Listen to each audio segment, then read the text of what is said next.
aí, rapaziada, sejam todos muito bem-vindos, todas muito bem-vindas a mais um episódio do podcast Resenha Carioca, episódio número 6. E no episódio de hoje a gente vai bater um papo um pouco mais cabeça, vamos falar sobre o assunto um pouco mais sério, porque na semana passada comemoramos não, né?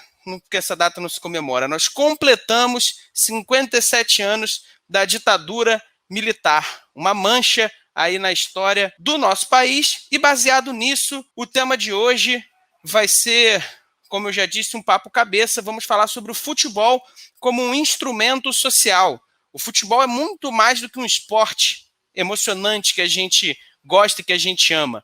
O futebol, ele pode ser utilizado como um instrumento político de persuasão para o bem ou para o mal da sociedade. E ele também reflete o que a sociedade é hoje em dia. Um dos maiores exemplos disso, se a gente mergulhar um pouco na história, vamos ver que no início do século XX, o futebol era um esporte elitista, não permitia negros no futebol. E clubes tradicionais, como Fluminense, Flamengo, Botafogo e América, defendiam que fosse assim.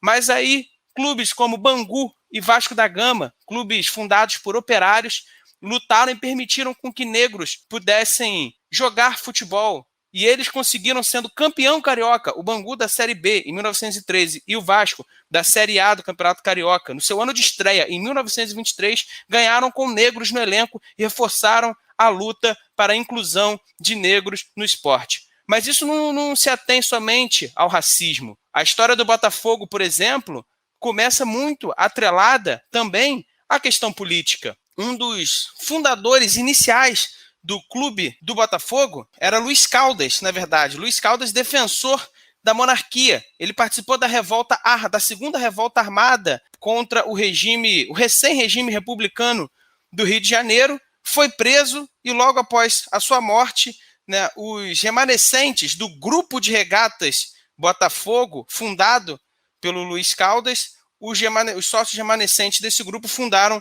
o Clube de Regatas Botafogo, que depois veio se unir com o futebol e virou hoje o Botafogo Futebol Regatas que nós conhecemos. Hoje também temos exemplos de futebol moldando a sociedade, de futebol como instrumento político na sociedade, como, por exemplo, o caso do Flamengo, alinhado ao governo Bolsonaro numa guerra com a Globo que afetou não somente outros clubes, conforme as transmissões do Campeonato Carioca, que nós já debatemos em outros podcasts, mas também influenciando diretamente o público, que tem que gastar mais para assistir futebol. Então esse é um tema um pouco mais complexo, um pouco mais sério, mas é um tema que todos nós decidimos abordar para não deixar passar em branco essa data aí dos 57 anos da ditadura militar. Eu vou começar então chamando aqui nossos amigos para implementar esse debate. Vou chamar primeiro o Gabriel Macieira. Gabiru, bom dia, boa tarde, boa noite. É um tema sério, mas é um tema muito pertinente, né, Gabiru? Muito bom dia, muito boa tarde, muito boa noite a todos da mesa. É um tema muito pertinente que tem que ser conversado, porque a nossa memória parece que está cada vez pior, ou as pessoas estão ficando cada vez mais idiotas, né? Lembro de no Maracanã, algum jogo que comentei, eu narrei pela Frequência Máxima, estava no elevador, eu e Emanuel Santana com dois radialistas. Eu tive que virar de costas para não arrancar o maluco pelo cabelo e chutar a cabeça dele, porque ele vinha gritando: quero a ditadura de volta, naquela época que era boa, não sei o quê, esses caras têm que voltar, isso aqui é uma palhaçada, na minha época não tinha roubalheira porque a ditadura era assim. E aí você vê que as pessoas não estudam, acabam tendo uma imagem totalmente deturpada do que foi a coisa. E vamos conversar, né? Eu estou muito triste pela posição do Botafogo aqui. Não a posição do Botafogo, que foi o único clube dos grandes do Rio a não se posicionar no dia, né, do golpe militar. Então, uma coisa que me deixou bastante triste, porque era uma diretoria que vinha fazendo coisas legais dentro do combate ao racismo, de não voltar a jogar na pandemia. Deu esse mole aí, já sei até porquê, mas vamos conversar sobre isso. Tá certo, valeu, Gabiru. Vamos conversar um pouco mais sobre esse tema. Já vou chamar também aqui o Manuel Dale para a nossa conversa, para se apresentar. É um tema, como eu disse para o Gabiru, é um tema delicado e um tema sério, mas que precisa ser discutido, né, Manuel? Bom dia, boa tarde, boa noite. Seja bem-vindo. Bom dia, boa tarde, boa noite. Sejam todos bem-vindos a mais um episódio da gente. É um tema bem complicado, complexo, e que se mexe com tudo. Pode até ser não só ditadura, pode ser homofobia, pode ser racismo, preconceito de tudo que é gênero, número e grau. Então vamos falar um pouquinho, porque pelo menos nisso o Fluminense consegue desvincular qualquer coisa, se auto-intitulando como o time de todos. Tem que ser assim mesmo, o futebol precisa ter voz, e a gente vai falar um pouco mais sobre isso, né, Dudu? Esse episódio extremamente interessante, apesar de ser um pouco mais fora das quatro linhas, é um assunto que a gente não pode deixar em branco. Bom dia, boa tarde, boa noite. Seja bem-vindo, Eduardo Freire. Olá, camarada de resenha, queridos ouvintes. Em data próxima à celebração dos 100 anos do Barbosa, melhor goleiro da história do Vasco, a gente vai falar, até como forma de homenagem, né, de alguns acontecimentos que foram, são e serão importantes no combate ao racismo e à intolerância. E por último, não menos importante, dessa vez mudando um pouco a ordem das apresentações, ele que sempre costumava ser apresentado por primeiro, agora ficou por último, Felipe Barbosa. É um tema aí que a gente precisa debater, né, Felipe? Bom dia, boa tarde, boa noite, seja bem-vindo. Fala, galera, bom dia, boa tarde, boa noite, bom momento para você que está nos ouvindo. Exatamente, um tema muito legal de debater, que poucas pessoas gostam de debater, né? Tem muita coisa relacionada a futebol, não se mistura a política, muita gente fala isso, né? Mas se relaciona sim, e a gente vai falar vários casos que aconteceram ao longo da história dos Grandes do Rio. Vamos falar de política atual também. Então é isso, pessoal. Começando aqui mais um episódio do podcast Resenha Carioca, o episódio número 6. Sejam bem-vindos a mais um episódio, galera. E eu já vou botar todo mundo aqui agora na mesa para a gente poder debater sobre esse tema, o futebol como instrumento político, né? E a primeira coisa que a gente pode falar sobre isso, né, é a famosa cultura do pão e circo. Né? O futebol, apesar de ser um esporte que a gente gosta, que a gente trabalha com isso e fala sobre isso, querendo ou não, é um pão e circo, né? Ele pode ser usado para o bem e para o mal, mas também pode ser usado para alienar a população em momentos importantes. Vocês concordam com essa questão? Inclusive, até no meio da pandemia agora, que o futebol tem mais recursos para manter as pessoas saudáveis e fazer testes, para não colaborar, contribuir com a propagação do vírus, né? E eu cheguei a pensar nisso, ele como instrumento, assim, o pessoal vê um futebol, fica em casa, ou vai na casa do pai, ou vê com o irmão, não circula tanto. Eu cheguei a pensar sobre isso, mas é o que a gente debateu nos últimos programas, do papel do futebol, ele fazendo parte da sociedade, né, que ele deveria dar o exemplo e também parar, para chamar a atenção mesmo para esse momento, que é importante que quem possa ficar em casa, fique realmente em casa. Então, nesse momento, o papel do futebol seria esse, porque, infelizmente, o que a gente vê cada vez mais são jogadores, atletas idiotizados. São poucos que têm algo para contribuir, para falar de algo importante. O brasileiro, o maior expoente hoje do futebol brasileiro, é um completo imbecil. Então, hoje é um momento adverso, né? Você não vai ter movimentos importantes de jogadores contribuindo em qualquer pauta. É diferente até da NBA, por exemplo, de alguns esportes americanos, que a própria federação faz movimentos contra preconceitos e tudo mais.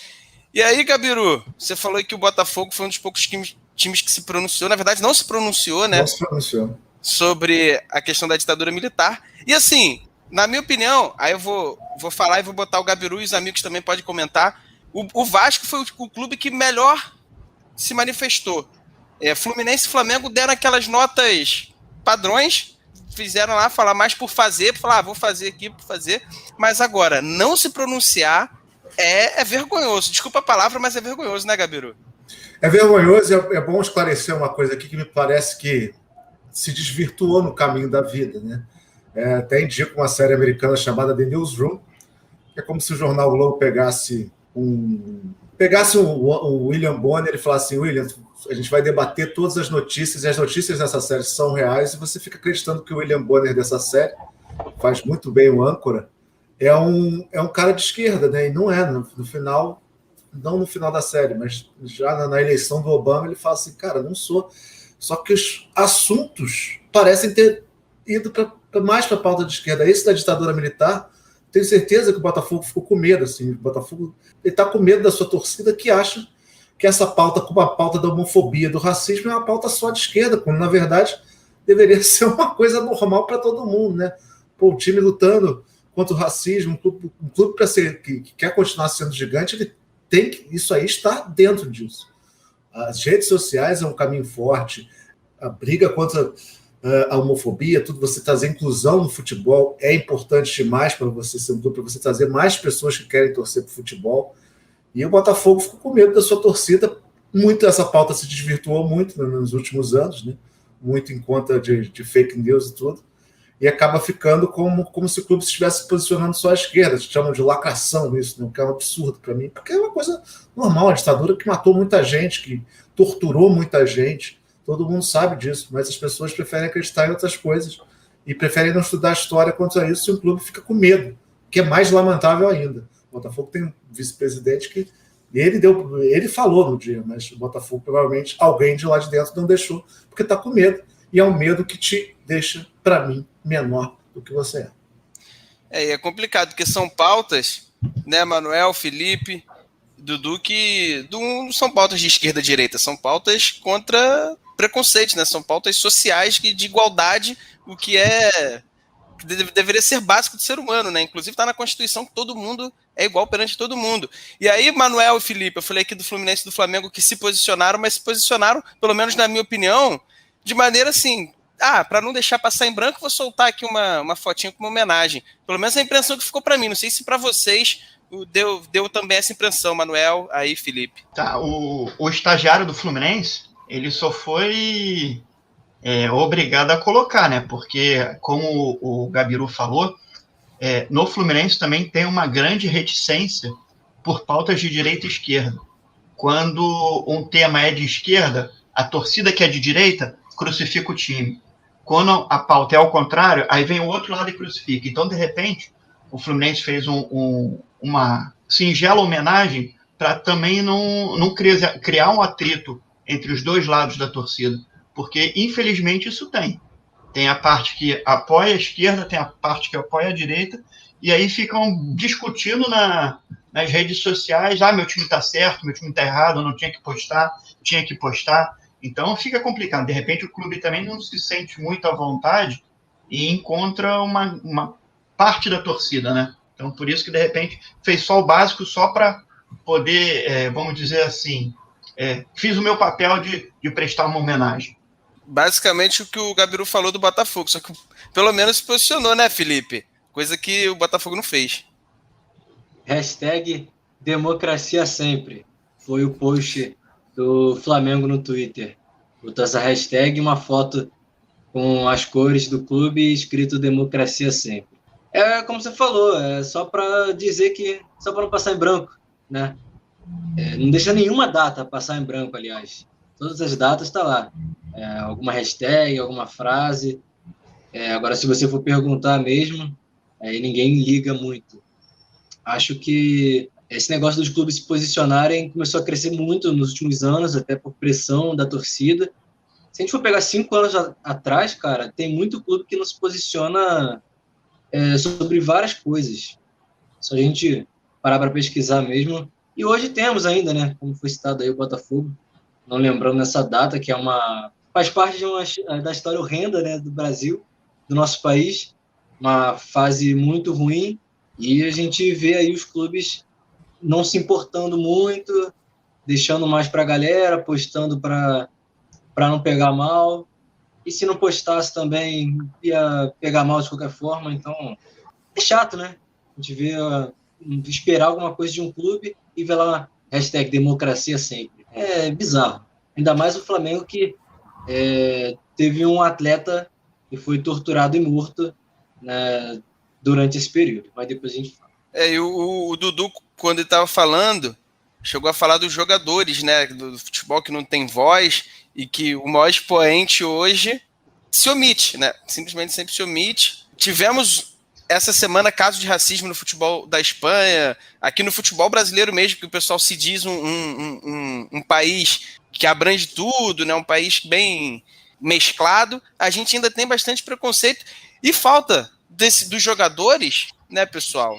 Falta eles se posicionarem, falta eles mostrarem a vontade deles, né, Manuel?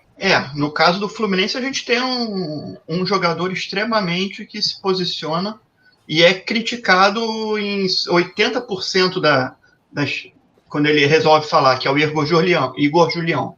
Então, ele comemora gol, ele fez o sinal, ele posta as coisas na rede social e ele é criticado por 80% da população, da torcida do Fluminense. E é porque ele se autodeclara de esquerda, Lula livre, e aí a torcida não gosta e pega no pé, até ele tendo boas atuações, a torcida pega no pé dele. Essa questão da intolerância que o Brasil vive hoje, né, que o país vive hoje, até o mundo em si, mas o Brasil acaba influenciando nisso. Mas você vê, por exemplo, eu falei da NBA, e o pessoal aí costuma, pelo menos eu sei que o Dudu costuma acompanhar jogos, pelo menos da NFL e tal, e a gente percebe que lá, tanto a NBA nos Estados Unidos, tanto a NBA quanto na NFL, você vê não só jogadores, mas as equipes e a própria instituição, o próprio campeonato, a própria organização se posiciona. Não é questão de ser direita e esquerda, é questão de ser direitos iguais para todo mundo, né, Dudu? Aí depende, né? No caso, essas duas ligas norte-americanas, elas trataram diferente o tema racismo, né? O da NBA, mas também foi liderado pelos principais atletas, né? Eles foram atuantes, o LeBron James, principalmente, não teve como ir contra ou fingir que não está vendo. A NFL não, o Colin Kaepernick foi sozinho, se ferrou e nunca mais jogou futebol americano. Para quem não se lembra, ele contra a violência policial durante o hino.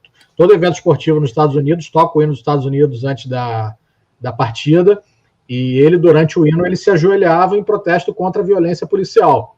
E o que aconteceu foi um boicote a ele nunca mais jogou. Ele está um cara novo ainda e ele está aposentado. E na NBA não foi assim, foi algo institucional. Jogadores de diversos times encamparam. Teve jogador que discordou das atitudes e ficou mal, pegou mal para ele, porque foi meio que um consenso o combate ao racismo. Voltando a falar da situação aqui do Brasil, João, isso vai ser, assim como a resposta histórica de 23, isso você deve ver mais do Vasco nesses por agora, né? O Vasco só na última semana ele se posicionou, fez campanhas em relação ao autismo, visibilidade trans, contra a ditadura, contra a fake news, essa série de celebrações em relação aos 100 anos que estaria completando o Barbosa agora, né? Que foi um grande caso de racismo também, né? O Brasil teve um goleiro negro em 50, ele só foi ter outro goleiro negro titular da seleção brasileira em 2006, com o Dida. Não teve mais, assim. Graças a Deus, o Jefferson... Graças a Deus não expulsaram o Júlio César contra a Colômbia. O normal era ter expulsado. Você imagina o Jefferson tomando 7 gols da Alemanha? Ia acabar a carreira dele. Ia acabar. Acho que o Botafoguense não ia deixar, claro, mas você imagina, ele ia ser o maior culpado, iam trocar de goleiro, né? Ia sair do Barbosa para o Jefferson. Porque o Júlio César essa ileso, porque é o Júlio César. Se fosse o Jefferson, não saía, não. Eu lembro uma vez, o Felipe deve lembrar do caso, o Andrade, após ser campeão brasileiro em 2009 pelo Flamengo, em 2010 ele acabou sendo demitido, e aí ele não teve mais espaço, e aí ele foi no Globo Esporte e falou que ele não tinha espaço porque ele era negro, porque treinador de futebol, principalmente há 10 anos atrás, não tinha muito espaço para treinadores negros. Se a gente parar para pensar hoje, talvez a gente consiga contar nos dedos quantos treinadores negros nós temos. Você lembra desse caso, Felipe, da entrevista do Andrade? Lembro. Andrade, Jaime de Almeida, são os que eu lembro assim de cabeça, né? Os técnicos negros do Flamengo na história mais no passado recente. Agora, a gente pega o Campeonato Brasileiro do ano passado. Tem o Roger, tem o Marcão. Quem mais? Tem mais ninguém. Então, de 20 clubes, você ter 10%... Agora esse ano só vai ter um. Só vai ter o Roger. Só vai ter o Roger. Se durar até lá, exatamente, né? Se durar até lá. Ô, Felipe. Não, mas se ele sair, aí o Marcão assume. Aí vai continuar com 1. Aí vira 5%. Eu costumo ouvir muito que falam do Andrade também, do Jaime de Almeida, que eles são ruins. Eu já ouvi muito jornalista esportivo que estava lá dentro do Flamengo e fala assim, não, os dois realmente são ruins. Mas acho que o grande problema do racismo não está aí, porque eles ganharam. O Jaime ganhou a Copa do Brasil e o Andrade ganhou o Campeonato Brasileiro. Não tem. Mas foi trabalho. Muita gente diz que o banco ajudou ele. Não interessa, ele tinha que ter chance em algum outro lugar. Porque essa desculpa vira meio que, mas também, mas eu também tenho amigo. Não, cara, o cara foi campeão brasileiro. Não interessa. Eu acho ruim, não sei o quê. Se fosse, eu acho que o Andrade foi pro Brasiliense, né? Uma coisa assim no ano seguinte. Chegou aí pro Brasiliense, acho que na Série B e tal. Olha a chance que o cara teve um ano depois de ser campeão brasileiro. Não teve nenhuma. E ele chegou na metade da Série B, não conseguiu tirar o Brasiliense da zona de rebaixamento e antes do campeonato foi mandado embora. Foi algo assim. E só para encerrar aqui o assunto racismo, para a gente entrar em outros assuntos ainda nessa questão do futebol como instrumento e reflexo social, um amigo meu, um colega meu, deu uma frase para mim que até então eu não tinha pensado. Até porque nós que não sofremos preconceitos e tal, muitas das vezes a gente não para raciocinar os preconceitos até implícitos que existem. E ele falou, cara, vê quantos camisa 10, criador mesmo, tem negro, que você pode considerar negro. São poucos. No início eu falei, isso não tem muito nada a ver, são características de jogo, acho que não tem nada a ver. Mas foi uma bola que ele levantou assim, que eu não ignoro. Eu quero saber de vocês também se vocês veem alguma coisa aí, ou se vocês acham que isso daí é questão realmente de característica individual de cada um, ou se tem também um pouco desse racismo implícito aí nessa questão. Rapaz, vou te falar que eu tenho que pensar nisso, igual você pensou, viu? Porque é uma coisa eu nunca tinha parado para pensar nisso. É que eu tô pensando agora no passado, porque hoje o 10 virou o camisa 10 que me veio a cabeça foi o Luiz Adriano. Que não é um 10, um pensante, né? 9, né? Ele é mais um atacantezão, mas 10... Bom, primeiro para mim, 10 tá sumindo assim, quase não existe mais, né? Então hoje seria o 8, mas estou pensando em épocas passadas, assim, e não estou lembrando mesmo. Eu pensando em organizador de jogo, não necessariamente camisa 10, me vem à cabeça o Gerson, né? É um criador, um organizador de jogo que é o 8.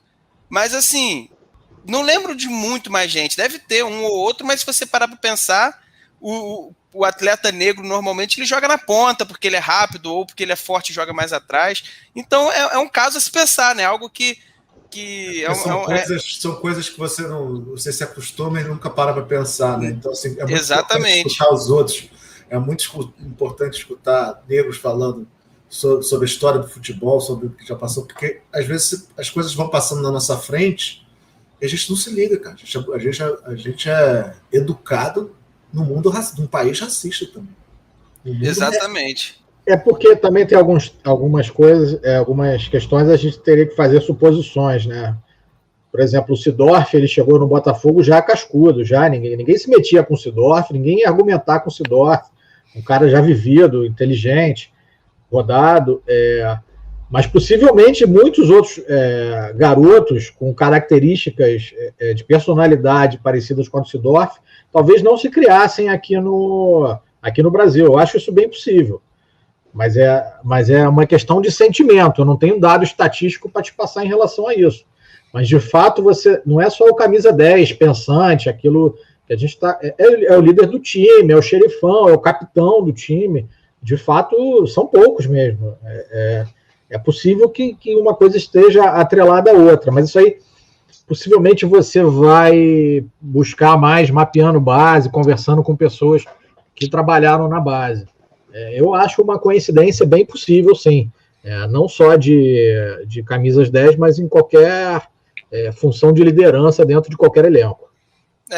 Como o Gabiru falou, né? Algo que a gente que não sofre isso acaba não pensando, mas que por isso que é importante a gente ouvir o negro. Quando o negro vira e fala foi racismo, a gente não tem que contestar, a gente tem que buscar entender o porquê. Quando a mulher fala que foi machismo, mesma coisa. Quando o gay fala que foi homofobia, a gente não tem que contestar. E sobre isso, até voltando à postura que a gente falou sobre os clubes em relação à data da ditadura, muitas vezes é importante, sim, mesmo que seja só colocar a hashtag do dia, que não deixem de fazer, que sigam fazendo. Porque da mesma forma que a gente não percebe isso, muita gente não vai ter a sua atenção chamada para determinado assunto. E você botando a hashtag lá, não, peraí, o que é isso aqui que o meu time está falando de ditadura, não? Me falaram que não tinha que não tinha crime, que era tudo bem, que a economia estava uma maravilha, por que estão reclamando?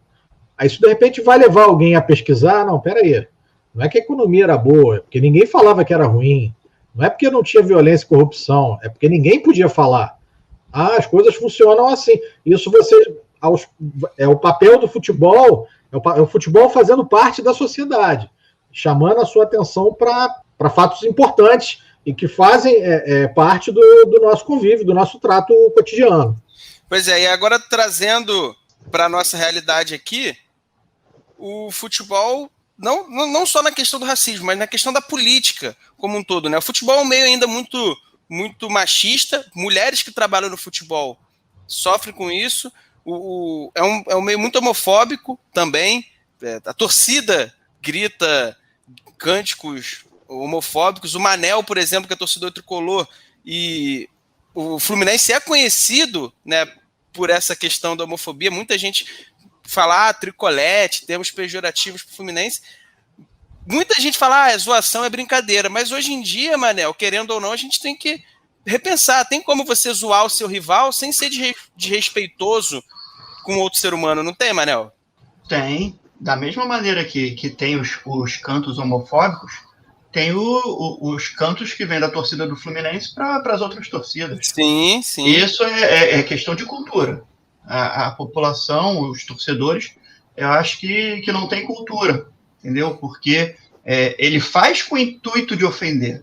Não é simplesmente falar, é só uma brincadeira. Não é, porque se fosse brincadeira, eu não fazia. Ele fala justamente para ofender, para tirar um sarro também, mas certamente é para ofender. Ele vai onde o outro time, é um apelido pejorativo, ele vai cantar em cima disso para ofender a torcida. Porque não vai ofender jogador, não vai ofender dirigente, não vai manchar o clube, vai simplesmente ofender o torcedor, o adversário. E aí começa-se a virar uma violência que vai para fora do estádio, aí acontecem brigas, mortes, isso tudo através do que acha, eu brinquei. Não, você não brincou. Você começou a ofender a honra de uma pessoa. Pode ser um pai de família, uma mãe de família, um aposentado, um homossexual, um negro, um branco. E aí você começa a mudar o rumo de que você vai para o estádio e você não vai mais para torcer. Você vai para ofender e brigar com o adversário. Teve um Vasco e Fluminense em São Januário em 2019, foi 2-1 Vasco. O jogo foi interrompido por conta de cânticos da torcida do Vasco para sacanear o torcedor do Fluminense. E na época, nos grupos de WhatsApp do Vasco, que eu faço parte, muita gente, mas isso é o espírito do futebol, é encarnar o outro, é brincar, isso é desde os anos 80, eu tenho um monte de amigo tricolor que não liga, que me xinga de volta. Eu falei, cara, tá errado, não tem que ser assim, isso é ofensivo, isso contribui para a intolerância. Você tem que. Eu entendo a sua preocupação e o fato de você não enxergar torcer para futebol sem esse tipo de música. Isso é tudo novo, isso é tudo recente, tem zilhões de terminologias que a gente não é familiarizado ainda. Isso vai levar tempo, assim, você fique tranquilo que você vai aprender a torcer de outra maneira. Isso vai levar tempo, é uma mudança grande, importante e requer tempo mesmo, faz parte do processo. Agora, você fazer discurso contra, você está defendendo o lado errado. Eu falei, para pensar nisso. Fica quieto, para pensar em outras maneiras, em outras formas de torcer, mas não defenda que é só uma brincadeira. Brincadeira, minha esposa costuma dizer isso, é quando todo mundo se diverte. E não funciona assim. Esse tipo de comportamento, ele é excludente. E diversos fatores da vida, o futebol não foge isso, questão de inclusão. A gente precisa incluir.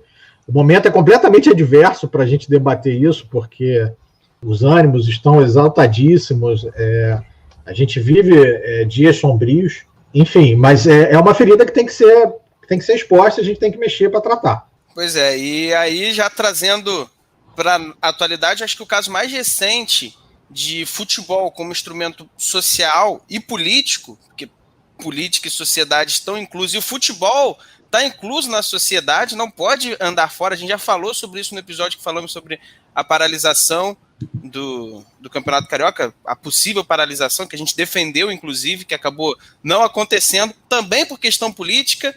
E aí, acho que o maior caso, o maior exemplo disso foi no ano passado, a questão do Flamengo com a Globo e o Bolsonaro e as transmissões, porque o Bolsonaro é um rival da Globo. Acho que uma das maiores rivalidades políticas da história do Brasil é a Globo com o Bolsonaro. E aí o Landim, que tem uma política ali próxima ao que pensa o Bolsonaro, se aliou ao Bolsonaro na guerra contra a Globo e acabou afetando não só o Flamengo, mas acabou afetando os outros times. A gente já debateu sobre isso quando a gente falou das transmissões do Campeonato Carioca. Todos os times, inclusive nós, torcedores, acabamos sofrendo esse baque, porque a gente acaba tendo que pagar mais. O jogo saiu da TV aberta por causa de uma rixa política. E aí, queria saber de vocês, aquela questão que a gente levantou lá na frente do Pão e Circo, o futebol também é utilizado para manobras políticas. O Bolsonaro, por exemplo, no ano das eleições, ele vestiu a camisa dos 20 clubes da Série A durante a campanha dele.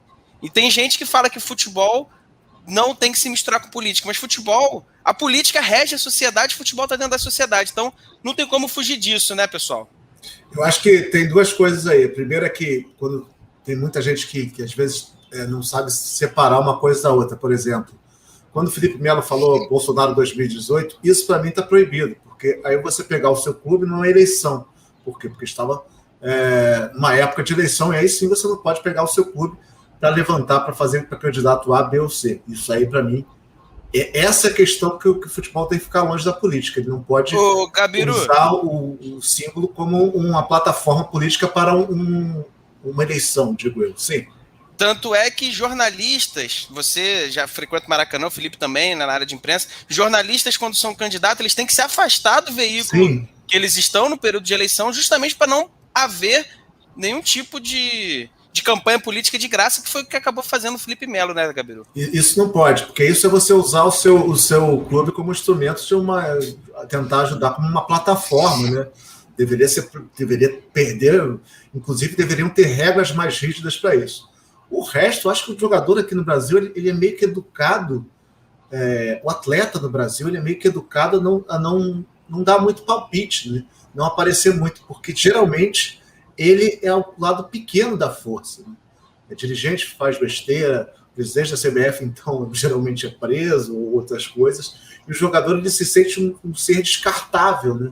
Ele tem muito medo de entrar na frente, até porque quando a gente teve algo perto de uma briga, pode-se dizer política, que foi aquela que todos os jogadores se juntaram, porque tinha Sidorf, Alex, não sei quem, alguns jogadores de menor expressão falaram assim, cara, não posso me juntar a isso, não sou praticamente expulso do meu clube.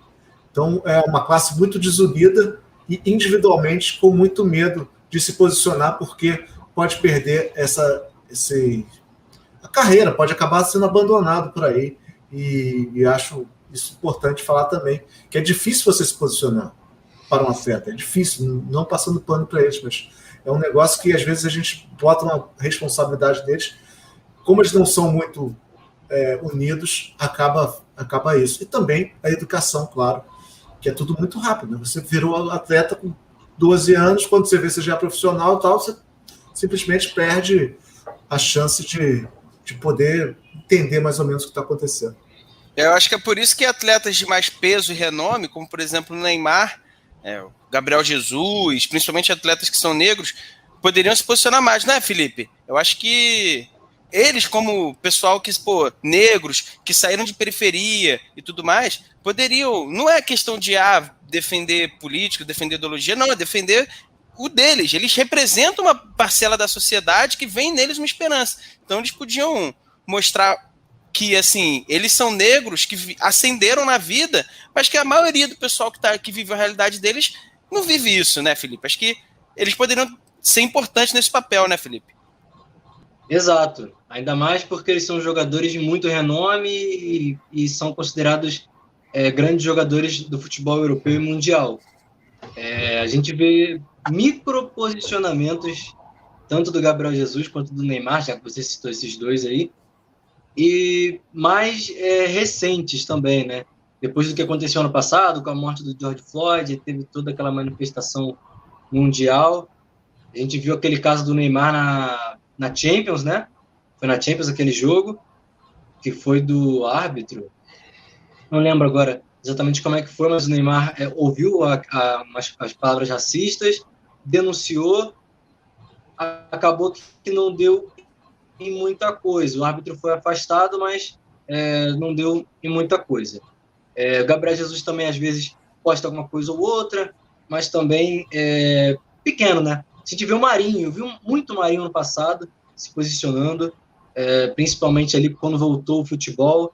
Ele teve um caso também que um jornalista estava na Vila Belmiro transmitindo o jogo e falou para ele voltar para a Senzala, alguma coisa nesse nível aí. Cara, foi um absurdo aquilo ali. O Marinho ouviu, depois se posicionou.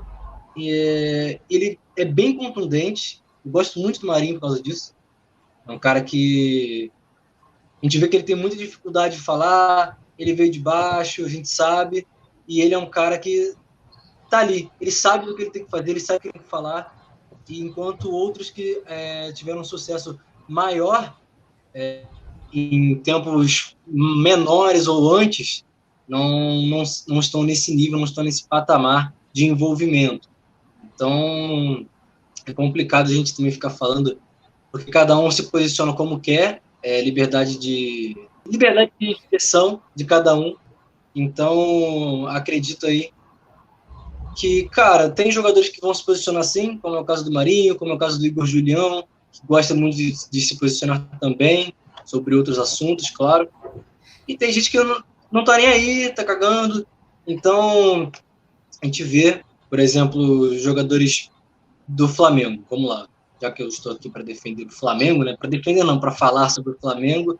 Tivemos o caso do Gerson ano passado, que ele denunciou o jogador do Bahia. O caso está correndo ainda na polícia. O Bruno Henrique ajudou a depor. Tivemos caso com o Hugo Souza também. Enfim, é tipo uma teia. Alguém faz alguma coisa, aí outra pessoa vê e fala, pô, eu posso fazer isso aqui. Aí a pessoa vai, outra pessoa faz, e quem está aqui fora na sociedade está vendo isso e está vendo que é errado, está vendo que tem que ser repreendido, está vendo que não é um mimimi, como muitos gostam de falar, né? É importante, mais da metade da população brasileira é negra. Como é que é mimimi? Como é que alguém chega aqui, não é nem desse país, vem chamar o cara de macaco? Como é que pode? É inadmissível. Pois é, e aqui no futebol, aqui no Brasil, a gente ainda tem uma cultura errada, já estamos estourando um pouco aí o tempo, então, para a gente fechar, só queria falar sobre um caso recente que aconteceu, ainda falando dos jogadores, a gente tem uma cultura errada, que os jogadores acabam se achando também acima do bem e do mal. Aí vem a questão também da educação do brasileiro. Mas, por exemplo, a gente vê casos aí de jogadores como o Gabigol, que saiu para a pandemia, foi para o cassino, ainda processou a Globo, porque colocou esse episódio no seriado que ele fez, sabe? A gente vê casos como, por exemplo, o Marcinho, que atropelou um casal, depois de ter bebido em alta velocidade, matou um casal e ganhou um contrato com o Atlético Paranaense. São coisas que são absurdas. Os clubes, né, Dudu, né, Manel, aí para vocês poderem participar também. O goleiro Jean, que bateu na mulher. O goleiro Jean, que agrediu a mulher. Os clubes deveriam ser os primeiros a se posicionar nessas questões, né? Falar, não, o Botafogo, o contrato do Marcinho com o Botafogo estava acabando, então o Botafogo não tinha o que fazer, mas nenhum clube deveria contratar o Marcinho. O Jean não deveria ter espaço mais no futebol, sabe? Os clubes também poderiam ter um pouco mais de posicionamento quando acontece casos como esse, vocês não acham? Deixa eu falar dos atletas ainda, em relação aos clubes. Isso também é reflexo do problema de educação da sociedade como um todo. Eu não digo que eu fiz uma crítica aos jogadores no início, mas boa parte eu compreendo também que o cara não teve a formação necessária para falar sobre qualquer tipo de assunto. Isso não é visto, isso não é tratado aqui no Brasil.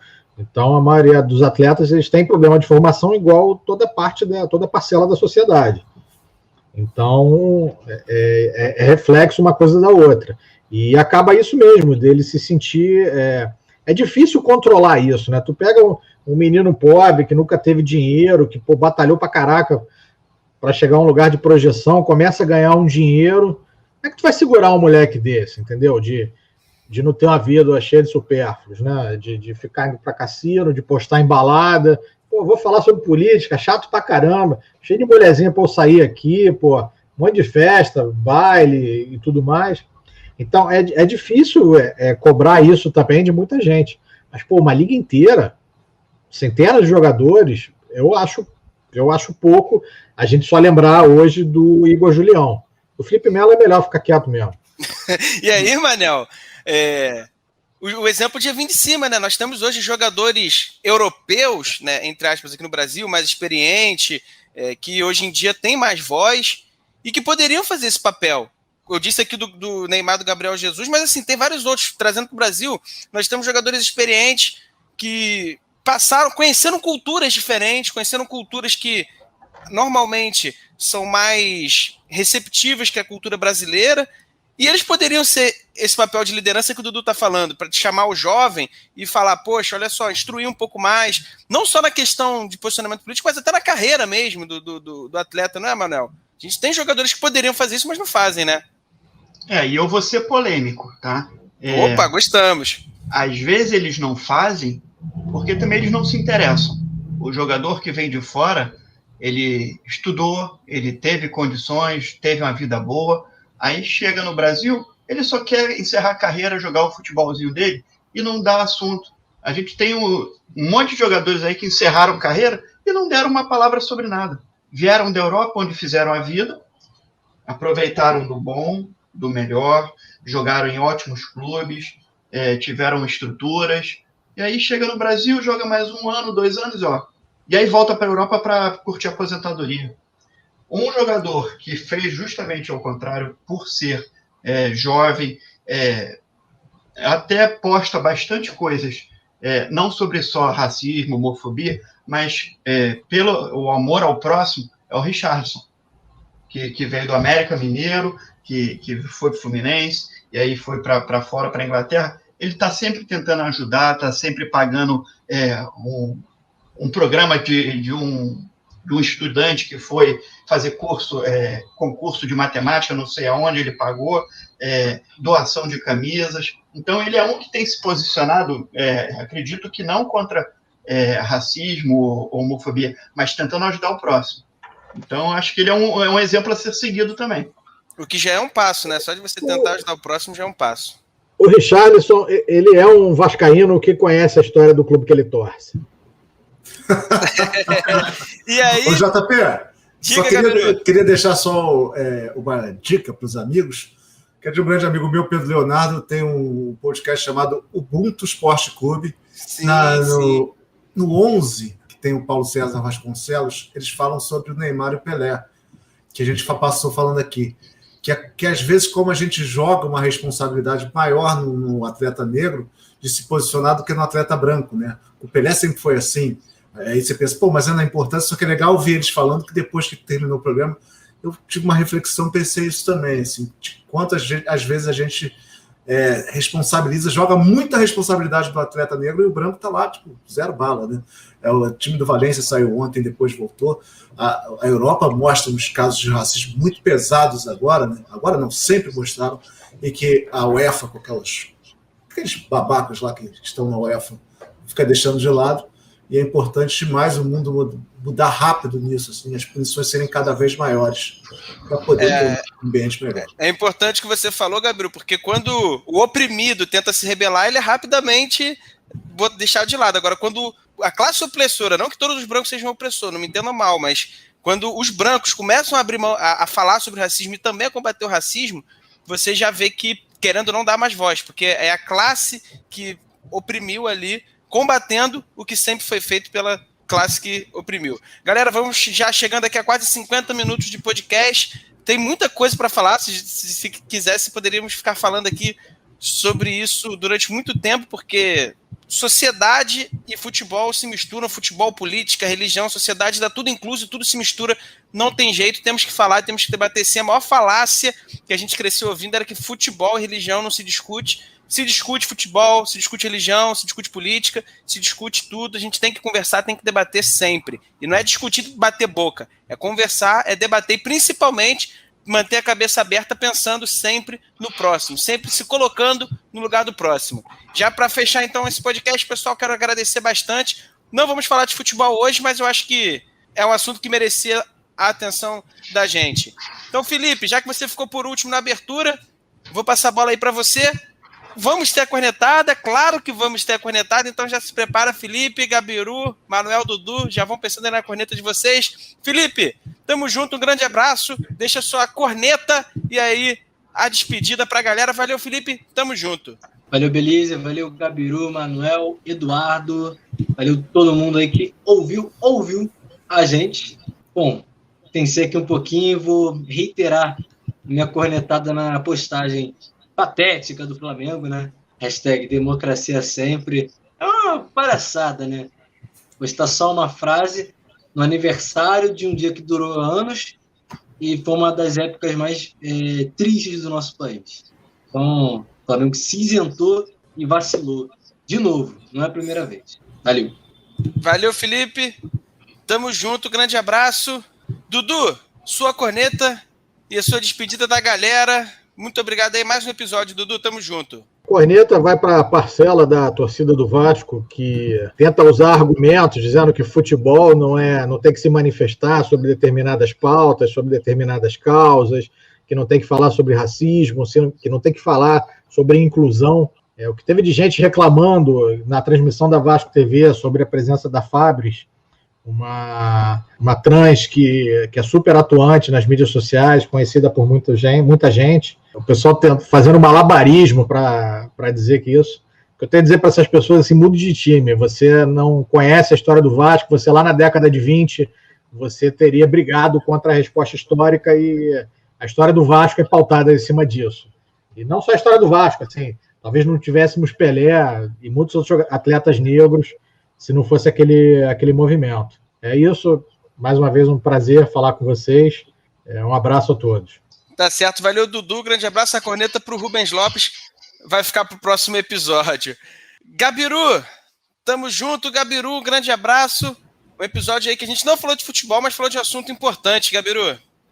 Falamos de futebol também, um grande abraço, sempre bom estar por aqui, e óbvio, minha corneta vai para o próprio Botafogo, o Botafogo que perdeu sua sede da ditadura militar, né, que foi um time que sempre foi muito usado pelo Exército, né, a época do Afonsinho também, que quase foi preso, quase que o Botafogo acabou com a carreira do Afonsinho, que conseguiu a lei aí do passe livre, e não pode ter medo da torcida, principalmente porque tem que mostrar o que aconteceu, você não pode ter... Você chega e explica, se posiciona, você com certeza vai atrair muito mais torcedores do que você acha que vai perder. O futebol não está longe do social, da sociedade, então que continue para sempre tentando lutar contra isso e que volte para de ter medo dessa torcida, que, vamos falar, é uma de pequeno porte. É isso aí, valeu, Gabiru, tamo junto, mais um episódio aí. Manel, muito obrigado, mais um episódio, o 6º episódio do Resenha Carioca. Deixa aí a sua corneta e a sua despedida da galera, Manel. Já que eu fui o último, vão ser 2 cornetinhas rapidinho, tá? Rede Record de televisão, que começou a brincar com o horário dos jogos, prometeu transmitir jogo, parou de transmitir no meio, cortou a transmissão do Facebook, já está mudando jogos de horário, já está mudando, já vai mudar o calendário, já vai voltar para quarta-feira, então essa é uma cornetinha. E a outra é para a diretoria do Fluminense. 20 dias ou menos para a estreia na Libertadores e não consegue contratar ninguém. Então, a diretoria tem que acordar. Então, 2 cornetinhas básicas e também obrigado a todos que nos escutaram. Lembrando sempre, cuidem-se, lavem as mãos, álcool gel e, se possível, não saiam de casa. Um abraço, boa noite a todos, boa tarde, bom dia. Tamo junto. Valeu, Manel, tamo junto. Mais um episódio aí, então... Deixar todos, como sempre, avisados, como disse o Manel, se cuidem, álcool em gel, máscara, e se puder, fiquem em casa. Lembrando também, sigam a gente nas redes sociais, Instagram, @resenha carioca, com 2 As no final das 2 palavras. Sigam a gente também no Facebook, no YouTube, Resenha Carioca Podcast. A gente vai ter novidade no YouTube. Esses episódios aqui a gente está gravando já, ensaiando algumas coisas para jogar lá para vocês também nos acompanharem no YouTube, então já começa a seguir a gente lá, Resenha Carioca Podcast, para terem novidades por lá também. E lembre-se, pessoal, falar de preconceitos, combater preconceitos não é ideologia política, não é ser de direita, ser de esquerda, é simplesmente se colocar no lugar do outro, praticar a empatia, é pensar sempre, será que eu estou ofendendo alguém? É pensar sempre, se fosse comigo, eu ia gostar que fizessem isso? Como disse aí o Dudu durante o episódio, a brincadeira é quando todo mundo se diverte, quando falta com respeito com alguém e quando alguém fica a par disso, quando alguém se sente mal ou excluído, aí já não é brincadeira. Por mais que você não queira ofender, já se torna ofensa. Então, pessoal, faço um apelo. Quando uma mulher falar que você foi machista, ouça, não discuta, ouça, tente entender o porquê que você foi machista. Muitas das vezes a gente é machista, é racista, é homofóbico, sem ter a intenção de ser, mas acaba sendo. Então fica aí o aviso para vocês. Não contestem, ouçam, vamos tentar criar uma sociedade mais igualitária para todo mundo. Valeu, pessoal, um grande abraço, até o próximo episódio.